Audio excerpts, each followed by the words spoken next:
नमस्कार, प्रणाम। जिस प्रकार हमारे भारतवर्ष की संस्कृति में बहुत सारे ऐसे व्यक्तियों का हम नाम लेते हैं जिन्होंने अपने पुत्रों के लिए बहुत कुछ किया है, और पुत्र के लिए तो सभी पिता लगभग बहुत कुछ करते हैं, लेकिन हमारे भारतीय संस्कृति में कितने ही सारे पुत्र ऐसे हुए हैं जिनका नाम आज भी स्वर्ण अक्षरों में लिखा हुआ है।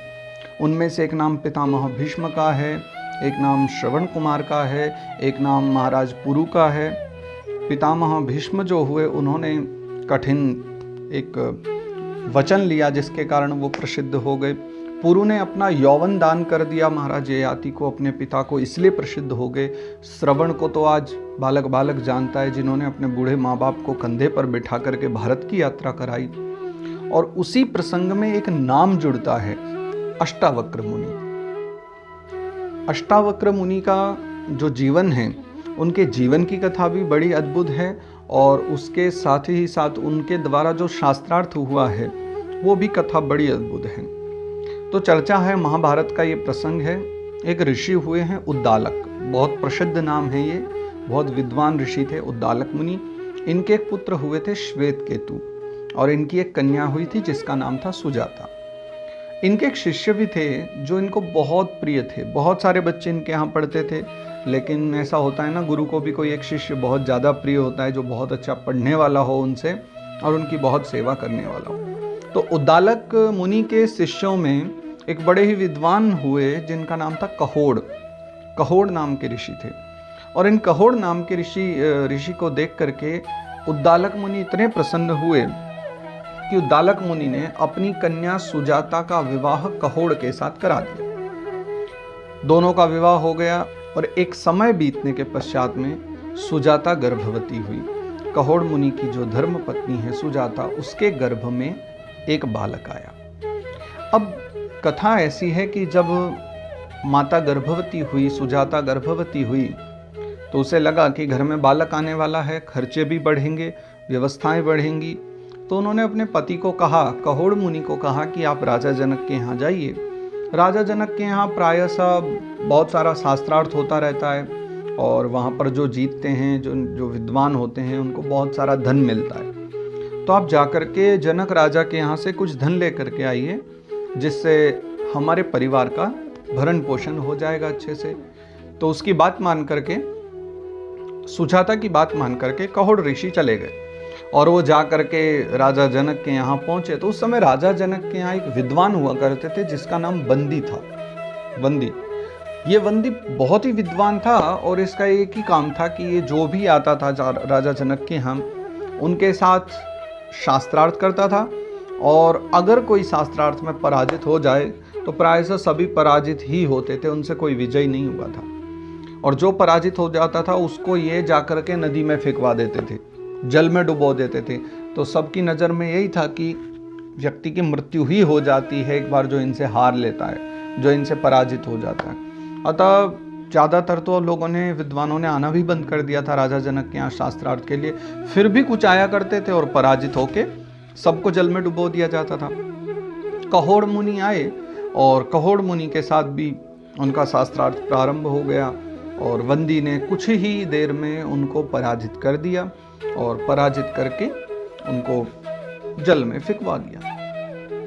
खबर उद्दालक मुनि तक पहुंची तो वो सुजाता के निकट आए, और रोती हुई सुजाता को समझाया कि देखो बेटा, अपने पुत्र को ये बात कभी मत बताना, क्योंकि अगर उसके मन में ये बात आई कि राजा जनक के यहाँ इस प्रकार मेरे पिता के साथ हुआ, तो उनके अंदर प्रतिशोध की भावना आएगी, बदले की भावना आएगी। अतः कभी भी उनको आप इस प्रकार से बताना नहीं। लेकिन इस बीच एक और चर्चा हुई कि जिस समय अष्टावक्र मुनि, अर्थात वो बालक जो गर्भ में है, वो गर्भ में ही थे। तो ये कथा बहुत ज़्यादा प्रसिद्ध है कि एक समय शाम के समय वेदों का पाठ कर रहे थे उनके पिता कहोड़, और गर्भ से ही अष्टावक्र मुनि ने अपने पिता को ये कहा कि पिताजी, आप जिन मंत्रों का पाठ कर रहे हैं वो अशुद्ध कर रहे हैं। आप सारी सारी रात बैठ करके पाठ करते हैं, वो भी अशुद्ध मंत्रों का। तो कहोड़ मुनि विचारने लगे, ये गर्भ में बैठा ही बालक मुझे दोष बता रहा है मेरा, मैं इसका पिता हूँ, ये बालक होकर के भी दोष बता रहा है। तो क्रोध में आकर के उन्होंने श्राप दे दिया। तो गर्भ से ही ऐसी टेढ़ी टेढ़ी बातें करता है ना, जा तो जन्म के साथ ही 8 जगह से टेढ़ा पैदा होगा। और अष्टावक्र को श्राप मिल गया। ये नामकरण भी इसी कारण हुआ। वक्र यानी टेढ़ा और अष्ट यानी कि 8, तो 8 जगह से टेढ़े होने के कारण वो अष्टावक्र कहलाए। कहोड़ मुनि की मृत्यु हो गई थी और अष्टावक्र का जब जन्म हुआ तो अष्टावक्र मुनि जन्म के बाद उद्दालक मुनि को ही अपना पिता समझते थे, यानी जो उनके नाना जी थे उनको वो अपना पिता समझते थे, और श्वेत केतु जो उनके मामा जी लगते थे, सुजाता के भाई, उनको वो अपना भाई समझते थे। और 12 वर्ष तक तो सब ठीक ठाक चला। एक दिन जब 12 वर्ष की आयु हो गई, विद्वान तो बहुत हो गए थे अष्टावक्र मुनि, लेकिन जिस दिन वो 12 वर्ष के हो चुके थे उसके कुछ समय पश्चात की घटना है। एक दिन वो उद्दालक मुनि की गोद में बैठे हुए थे और अचानक वहां पर श्वेत केतु आए, यानी कि उनके मामा जी, जिनको वो भाई मानते थे, भाई ही समझते थे, उनको पता ही नहीं था पिता कहाँ है। गोदी में बैठे हुए थे तो न जाने श्वेत केतु के क्या मन में आई, वो आए और उद्दालक का हाथ पकड़ करके अष्टावक्र का उसको खींच दिए और कहने लगे, ये तुम्हारे बाप की गोदी है, तुम्हारे पिताजी की गोदी नहीं है, ये मेरे पिता की गोदी है। और वो उद्दालक मुनि के निकट बैठ गए। दुखी हुए अष्टावक्र अपनी माँ के पास गए और सुजाता के पास जाकर कहते हैं कि माँ, मेरे पिताजी कहाँ गए हैं, मेरे पिता कौन हैं। ऐसे परम तपस्वी और परम विद्वान अष्टावक्र के सम्मुख माँ को भी घबराहट हुई कि कहीं मैंने झूठ बोला और पुत्र ने मुझे ही श्राप दे दिया तो। जो पिता की गलती को बता सकता है तो वो माँ की गलती को क्यों नहीं बताएगा। तो घबरा करके माँ ने सारी सत्यता बता दी कि वंदी के द्वारा राजा जनक के यहाँ तुम्हारे पिता की मृत्यु हो गई थी और इस समय न जाने वो किस रूप में, किस योनि में होंगे, उनकी तो मृत्यु 12 वर्ष पूर्व हो गई। अष्टावक्र को जब ये बात पता चली तो तत्क्षण अष्टावक्र रात्रि के समय में अपने मामा के निकट बैठे, श्वेत केतु के, और उनसे विचार मंथन करने लगे कि मामा श्री, क्यों ना हम राजा जनक के यहाँ चलें, वहाँ तो बड़ी विद्वानों की सभा लगती है, तो क्यों ना हम भी चल कर के उस विद्वत सभा में अपना कुछ जादू दिखाएं, उस विद्वत सभा में हम भी सबके साथ चर्चा करें और देखेंगे क्या होगा। श्वेत केतु ने कहा, बहुत अच्छी बात है, चलिए हम चलते हैं यहाँ से। दोनों तैयार हो गए और दोनों उस सभा में पहुंचे। द्वार पर जो द्वारपाल खड़ा था, द्वारपाल ने उनको देखते ही कहा कि यहाँ तो बच्चों का आना मना है, यहाँ सिर्फ बड़े वृद्ध और विद्वान आ सकते हैं। तो हंसकर के अष्टावक्र कहने लगे, क्या आपकी नजर में सिर्फ शरीर से, आयु से ही व्यक्ति बड़ा होता है? क्या विद्वत्ता से कोई बड़ा नहीं? और शास्त्रार्थ करने के लिए क्या बड़ा शरीर चाहिए या बड़ी बुद्धि चाहिए? बड़ी विद्वत्ता चाहिए या बड़ा शरीर चाहिए? अगर बड़ा शरीर चाहिए तो यहाँ कोई विद्वान है ही नहीं, सब मूर्ख लोग हैं। ऐसी बात सुनकर के द्वारपाल सहम गया, उसे लगा ये कोई सामान्य बालक तो नहीं है, कोई विद्वान है। तो द्वारपाल ने कहा, देखिए मेरा तो कार्य है आप सबको ससम्मान अंदर पहुंचाना, अंदर क्या होता है वो सब आप जाने, लेकिन मैं आशा करता हूं कि आप वंदी के सम्मुख कुछ बोल पाएं, क्योंकि वंदी के सम्मुख आज तक कोई भी जीत नहीं पाया, वहां जो भी गया है वो असफल होकर के ही आया। चलिए फिर भी आप आते हैं तो मुझे बहुत खुशी है, मैं आपके अंदर जाने की व्यवस्था करता हूँ। और अंदर जा करके राजा को बताया कि महाराज एक छोटा सा बालक आया है और वंदी महाराज से वो शास्त्रार्थ करना चाहता है। महाराज जनक कहने लगे, अगर कोई छोटा सा बालक है तो अवश्य ही कोई अद्भुत बालक होगा, अवश्य लेकर के आओ। बालक को अंदर लेकर के आया द्वारपाल, और आते ही महाराज को प्रणाम करके अष्टावक्र ने कहा कि महाराज, मैं ये वंदी महाराज का बड़ा नाम सुन करके आया हूँ कि बड़े विद्वान हैं और शास्त्रार्थ करने में बड़े कुशल हैं। मैं इनसे शास्त्रार्थ करना चाहता हूँ, ये किस विषय पर शास्त्रार्थ करेंगे?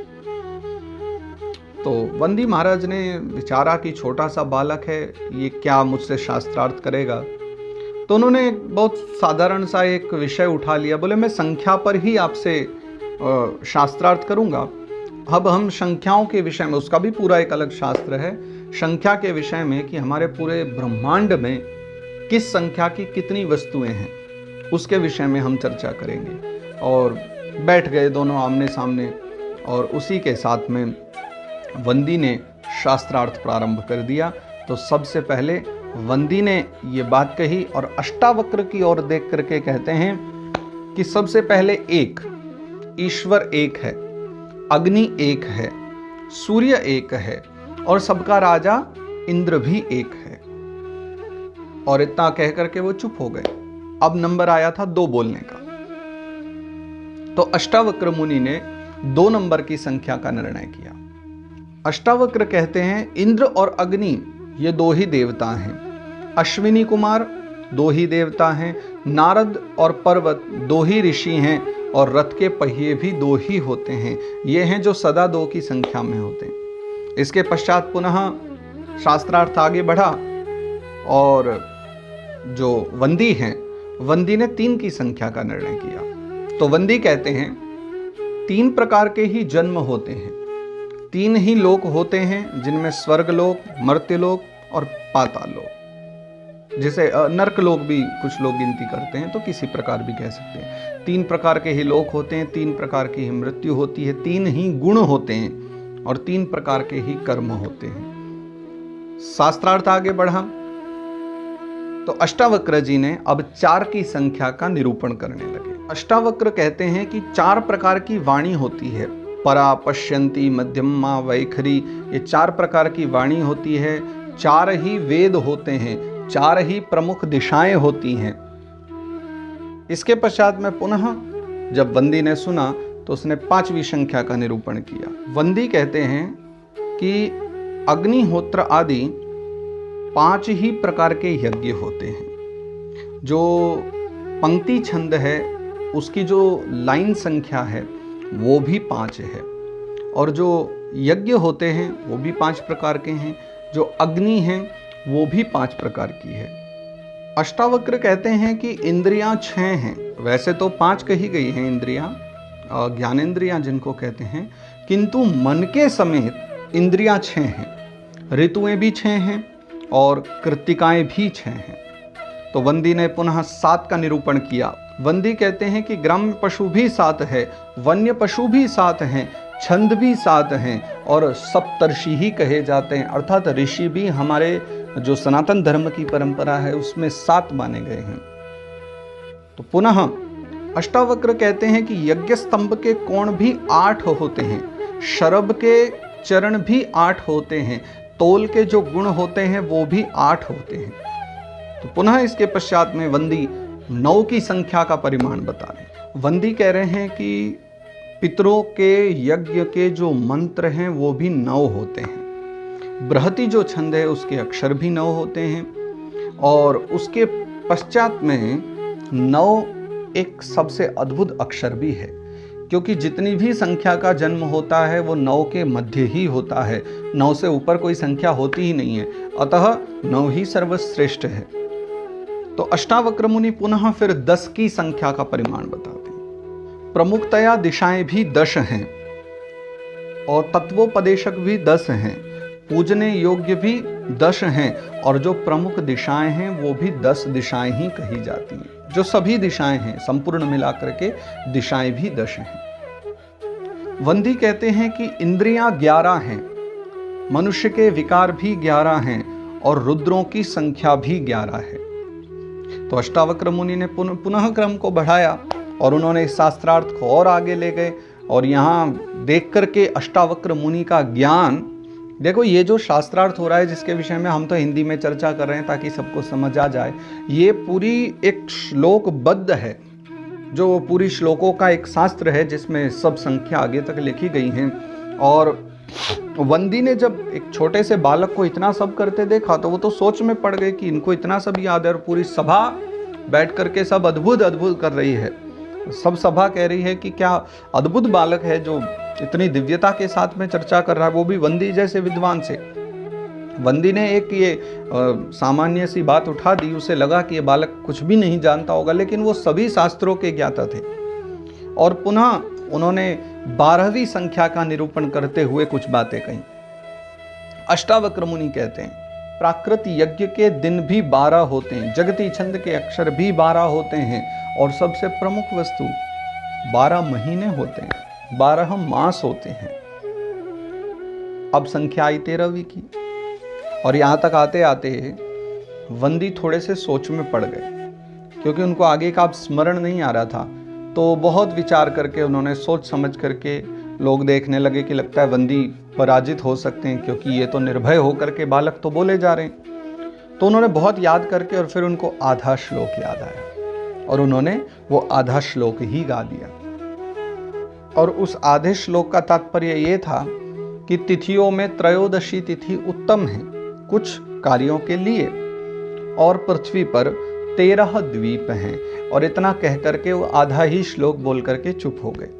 उनको आगे का श्लोक याद ही नहीं रहा, और जब आगे का श्लोक ही याद नहीं रहा तो वो बड़े चिंतित हो गए, मुख नीचा कर लिए। और उसी समय अष्टावक्र मुनि ने खड़े होकर के बाकी का जो बचा हुआ है उन्होंने फिर वो आधा श्लोक भी पूरा किया और उन्होंने फिर संपूर्ण बताया। वंदी को हारा हुआ जान करके सारी सभा खड़े होकर के जोर जोर से अद्भुत अद्भुत की स्वर में उच्चारण करते हुए जय जयकार करने लगी। अष्टावक्र की जय जयकार चारों ओर होने लगी। सभी प्रसन्न हो गए कि पहली बार कोई आया और जिसने वंदी को हरा दिया। और इसी क्षण तत्काल अष्टावक्र मुनि कहने लगे कि महाराज जनक, आपका वंदी पराजित हो गया है और शर्त के अनुसार इसने जैसा बाकी ब्राह्मणों के साथ किया है इसके साथ भी वैसा होना चाहिए। इसे तत्क्षण जल में डुबो दिया जाए और इसे जल में डुबो करके मार दिया जाए जैसा इसने सब ब्राह्मणों के साथ किया। उसी समय वंदी ने हाथ जोड़ लिया और कहा, मुझे क्षमा करें, लेकिन मुझे जल में डुबोने का कोई लाभ नहीं होगा। तो राजा जनक कहने लगे, क्यों, क्या आप मरोगे नहीं जल में? बोले, नहीं, क्योंकि मैं वरुण का पुत्र हूँ और जिस प्रकार आपके यहाँ एक दिव्य यज्ञ चल रहा है, ठीक उसी प्रकार मेरे पिता वरुण के यहाँ भी जो जल के देवता हैं, वहाँ वरुण देवता के लोक में भी एक बहुत दिव्य यज्ञ चल रहा है और उस दिव्य यज्ञ के लिए हमें बड़े बड़े विद्वान ऋषियों की आवश्यकता थी, हमें विद्वान ब्राह्मणों की आवश्यकता थी। अब 12 वर्ष तक के लिए अगर हम किसी को लेकर के जाते तो संभवतः कोई आने को राजी नहीं होता। इसलिए मैंने ये शर्त रखी थी कि जो भी विद्वान आएंगे और मुझसे वाक युद्ध करेंगे, जो मुझसे शास्त्रार्थ करेंगे, और पराजित होने वाले को मैं वहाँ भेज देता था, क्योंकि मैं देख लेता था वो इतने सामर्थ्यवान तो हैं जो मेरे पास शास्त्रार्थ करने के लिए आए। अष्टावक्र मुनि कहने लगे, महाराज जनक, ये तो आपको बातों में उलझा रहे हैं। तो वंदी कहने लगे, मैं बातों में नहीं उलझा रहा हूँ, ये तो आपकी कृपा होगी। अगर आप मुझे जल में डुबो देंगे तो शीघ्र ही मैं अपने पिता के पास पहुँचूंगा, किंतु अब वो यज्ञ भी पूरा हो गया है तो बहुत शीघ्र ही आपको आपके पिता के भी दर्शन होंगे। और जितने भी ब्राह्मण मैंने जल में डुबोए थे वो सभी वरुण देवता के यहाँ सुरक्षित हैं और यज्ञ करा रहे हैं, आपके पिता भी सुरक्षित हैं। और उसी समय उन्होंने अपने पिता से प्रार्थना की कि सभी ब्राह्मणों को पुनः वापस भेज दिया जाए। तो वरुण देवता ने सारे ब्राह्मणों को वापस भेजा। कहोड़ मुनि भी उनमें शामिल थे और उन्हीं में सम्मिलित जब कहोड़ मुनि ने अपने पुत्र को देखा और वंदी के द्वारा अपने पुत्र की महिमा को सुना तो जाकर के पुत्र को गले से लगा लिया और कहने लगे कि बेटा, पुत्र तो हर कोई चाहता है, लेकिन जीवन में अगर ऐसा पुत्र मिल जाए कि जो अपने माता पिता का कल्याण करने वाला, और तुम्हारे जैसा पुत्र मिल जाए जिसने मेरी प्राप्ति के लिए अथवा प्रतिशोध के लिए ही मुझसे प्रेम होने के कारण तुमने जो किया है, मैं उसके लिए बहुत कृतज्ञ हूँ, आभारी हूँ। मेरा प्रेम तुम्हारे प्रति और बढ़ गया है। भगवान से प्रार्थना मैं करूँगा कि ऐसा पुत्र सबको मिले। हमारे भारतवर्ष की संस्कृति, महाभारत ग्रंथ में ये दिव्य कथा का वर्णन है और ऐसी चर्चा आती है, हमारे भारतवर्ष में ऐसे कितने ही पुत्र हुए हैं, ऐसे कितने ही विद्वान ब्राह्मण हुए हैं। तो एक बात यह है, शास्त्रार्थ करना बहुत उचित है, वाद विवाद करना उचित है, लेकिन उसका एक निर्णय होना चाहिए।